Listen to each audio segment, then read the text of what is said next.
When you've gotten in an argument with your current man, if you're in a relationship, or with a past man in a past relationship, who is it typically that tries to repair the rupture? By that I mean, who's the one that goes to the other person and tries to apologize, share their responsibility in what happened, and try to get back on the same page and basically love each other again? Is it you or is it the man? This is really important because the way that it should be is it should always be the man. And there's reasons for this. The reason is because the man is the one that is in the leading role. He is in the masculine role. He is the one where he is supposed to be taking charge and proactively fixing things, initiating things. And if he's not doing that, if he is too mopey, if he is too butthurt, if he is the one that is waiting around for you to initiate, to apologize, then he is taking on more of the, we'll call it feminine role, but it's not even the feminine role. It's him being immature. It's him not being a man. And this is important because the question is, do you want to deal with that for the rest of your life? Do you want to be the one who's like the bigger person and be the one that's always having to be the one that fixes the issue by initiating it and apologizing it? It's not going to feel good for you as a woman. It's going to feel good that you're being accountable. It does feel good to be accountable, to get that off of your chest, to let go of the built-up resentment and anger. But it doesn't feel good to not be taken care of in that kind of way. And I'm going to be talking about that today. I'm also going to be going into my own story with my wife about how I showed up for her, not in a very good way, prior to me learning about polarity, and then what shifted when I learned about polarity. And I'm also going to be talking about what you can do if you happen to find yourself in this situation. So before we talk about that, first I'm going to introduce myself. Hello, my name is Zach Rohde. I'm here to lead you into creating the relationship of your dreams using your feminine energy and what I call feminine communication. If you have not yet subscribed to my channel, make sure you do that below, hit the notification bell, and be sure to like this video because, of course, I'm going to make sure it's a good one for you. And if you would like help learning how to shift out of your unhealthy control patterns and into inspiring a man's devotion, then go below this video, open up the description. You're going to see the links to all of my offers, and a great place to start is by going to Zach Rohde Coaching, where you will be able to watch my free webinar about how to shift out of your unhealthy control patterns. All right, so I'm going to go into a story. I met my wife, I think it was 2017, maybe 2016. So it's about I think it's 9 years ago. So whatever that was. And when I met my wife, I was much more stuck in this kind of 50-50 mentality, this kind of playboy, Peter Pan mentality. I could be very masculine in some ways, like when I was driven to do something, when I knew that I wanted my wife, so I proactively led her towards marriage.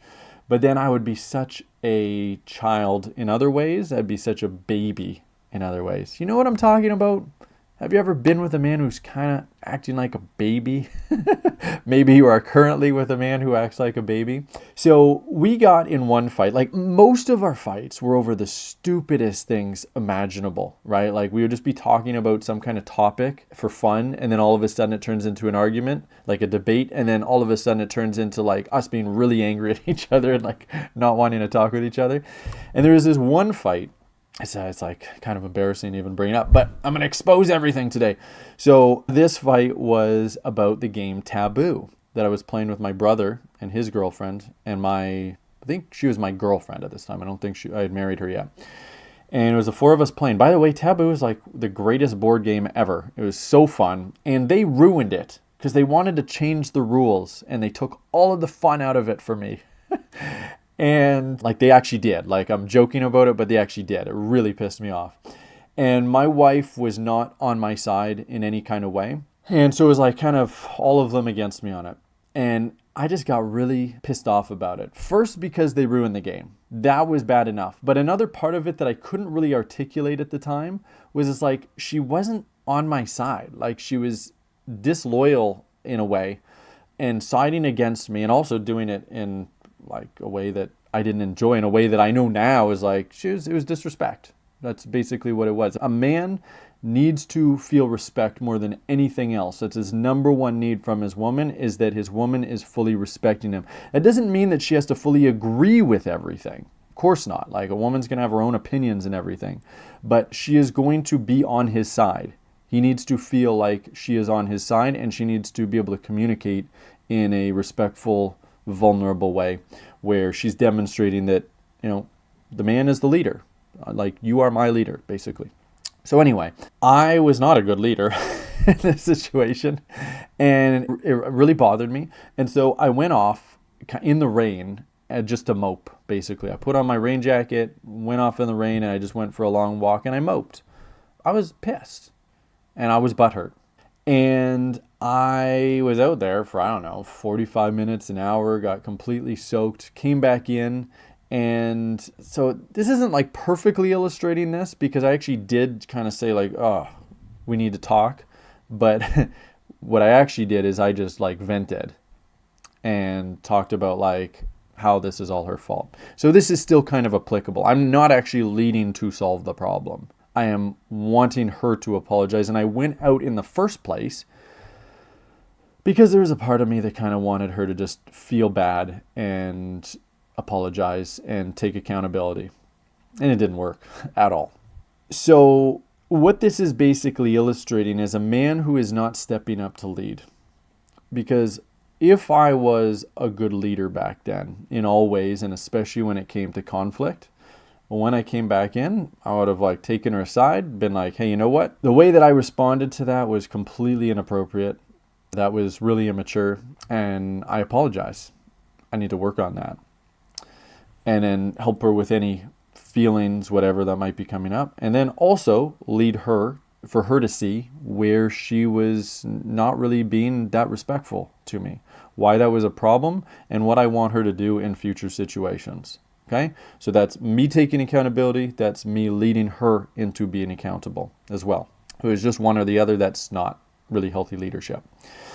What many women will experience instead is the man gets butthurt and he just kind of waits. He's just mopey. You can feel that really heavy energy.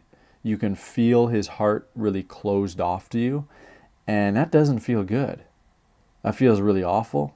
It feels uncomfortable. It feels like you're walking around on eggshells. And you want to repair that. And part of the problem is, like, for a woman, typically, the relationship is going to be more important for you than for the man. That's actually fine. That's normal and that's healthy. As the feminine, you need that relationship for protection, for provision. And I'm not saying you can't protect yourself in any way. This is just the feminine instinct that I'm talking about, okay? I'm not saying you can't provide for yourself. I'm talking about the feminine instinct. You need to be led, okay? That doesn't mean you can't lead yourself, but it's what your instinct needs. And for you to relax and to just feel so good. Men are wired to just be capable of being more independent. You can be independent. It's just that you have to be in your masculine energy to do that, which isn't going to feel good. But a man should be in his masculine energy, so he's going to be more naturally wired to be independent, to be out working on his goals and all that stuff. So typically a relationship is going to be more important for the woman. This is not a problem as long as the woman knows how to communicate what's coming up for her instead of going into really clingy or judgy, blamey behaviors. So because it's less important for the man, and also because a lot of men just tend to have this really kind of immature mindset when it comes to this stuff. I know there's like the red pill community and everything where they're always talking about how women are so immature. Like, every person is different, okay? There are absolutely going to be men who are way more mature than many women, and there's going to be women who are going to be way more mature than many men, okay? Just talking about on average, just my observations in the world is actually that men tend to have more issues with this social emotional stuff. And it often has to be the woman that comes and solves it and basically plays mommy. Now, that doesn't mean they're dealing with it in the right way, that though the woman, right, that you're coming and communicating and solving the issue in the right way. I'm just saying it often falls on the woman. And so that's going to feel really bad for you. That's not the way that it should be. And then, of course, you might be dealing with it in the wrong way from there. But the problem is, like, if the man is not stepping up, you also shouldn't just wait until he does. Because when you do that, you're also demonstrating a lack of self-worth because you have a need in that moment. You have a need to reconnect. And you also should have a need to be emotionally responsible, take accountability, right? So just waiting is not the right thing to do. I mean, like to an extent. I would say pretty much in general, yeah. Waiting is just not the right thing to do. So if the man is not being proactive, you have to be the one that brings it to him. Of course, you should be using feminine communication. You should be permissive. You should focus on your feelings. You should focus on your side of the street. All super important. But the other piece to this is if you find yourself being the one that is always doing that, there is going to be that missing polarity because you need him to be the one that's solving the issue. As a way of kind of explaining this framework, this polarity framework, the man is in the caretaking role, okay? And the woman is in the role of being taken care of. That doesn't mean she's not doing anything for the man, like cooking or, keeping the house clean or, sexual favors, all of that stuff. So the woman's still doing stuff, but it's not through her leadership. It's through her submission. The man is doing it through his leadership, so he's in the caretaking role. Now, do you know any other caretaking roles? There is the parent and the child caretaking role. This is different. I'm not saying, hey, a woman is a child, okay?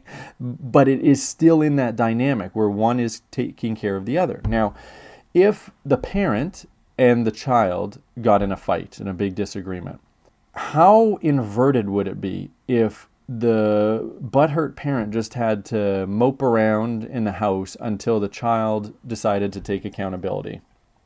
That's really messed up, right? And I think we can all objectively say that is messed up. It should be the parent that's the one that is taking responsibility. But it's because they're in the caretaking role, right? That is their responsibility. That's part of it, is to be proactive in that way. Well, guess what? It's the exact same thing with a man and a woman, even though a woman is not a child and even though the man is not the woman's parent. It's still a polarized dynamic where the man is leading and the woman is following his lead.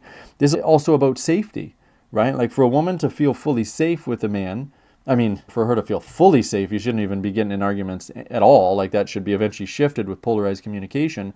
But if there are still arguments happening and, that takes a long time to really shift the communication so that arguments don't happen, well, at least the man should be the one that is reinitiating and solving the problem. Just like a parent, it's like, hey, sweetheart, I really reacted poorly in that situation. I really didn't mean to. I'm really sorry if I hurt your feelings. Come here, get a hug. Mommy loves you or daddy loves you. And the parent repairs that. The man needs to be doing the same thing with his woman. Okay? So if you're experiencing that, you need to be the bigger person and be the one that's initiating, because otherwise you're out of your self-worth. But you also need to be communicating what's coming up for you when it's always you that's trying to reinitiate and solve the problem. You need to use feminine communication to do that as well, right? Being permissive, asking for help, sharing your feelings, sharing what the problem is for you without judging. That's the really hard part, without judging him, without making it about him, without blaming him in any kind of way, so that a man can feel compassion for you and also see his responsibility. And then through his free choice, decide, yeah, you know what? I am a butthurt little baby. You didn't tell him that. You're not judging him as that, but he judges himself, probably internally, maybe externally. I'm a butthurt little baby. I need to step up to protect my woman's heart, to be the man in this relationship. And then it's not that it's going to shift right away, because these are really deeply ingrained patterns. It's really hard when a man is in his butthurt boy energy for him to shift out of that. Not impossible, just difficult. But over time, the more that you're able to come to him in this really soft, beautiful way where he can understand what's going on for you, he can start to see his behavior, start shifting it, and start stepping up more into that initiating role. And eventually get to the point where he's always the one that's initiating after the conflict. Not because you're just waiting around and hoping, but because he gets his act together so quickly because he knows that you need it. And because it feels so good for him to basically be the hero in that role. Be the one that's in the caretaking role. And then eventually, longer term, if you really apply this communication, if you really work on your energetic shifts as a woman, eventually you get to the point where there aren't even any conflicts, or aren't those ruptures that happen in the first place. You guys are just living relatively harmoniously all the time. Is that possible? Absolutely it is. But you really need to get serious about this stuff. Or you can have a man who you are so attracted to, who's so attracted to you, who's fully leading the relationship, and there just are not conflicts, there are not these disagreements. You go to him in this beautiful way where he just wants to take care of you all the time, and he goes to you when there's a problem and uses masculine communication and lovingly leads you into showing you how to shift to be better for yourself and for him. That's what I help women do. And if you would like my help learning how to make those shifts, then go below this video, open up the description. You're going to see the links to all of my offers, and a really great place if you want the real hands-on support, to make these shifts as quickly as possible. Then go to thedreamrelationship.com. That's my academy offer, where you will book a call with me, a free call, and we will talk about what's going on in your love life, talk about why these problems are happening, create a plan for you to shift. I'll give you some coaching on everything. And if I decide from that you would be right for our academy program, if we can help you make these shifts, we'll talk all about it. You can ask me any questions you have, and hopefully we'll work together and we can help you create the relationship of your dreams. These calls are a lot of fun. They're really helpful. And if you can feel right now called to do that with me, called to speak with me, then go there. The Dream Relationship, book that call, and I will see you soon. And I look forward to it. That's it for this one.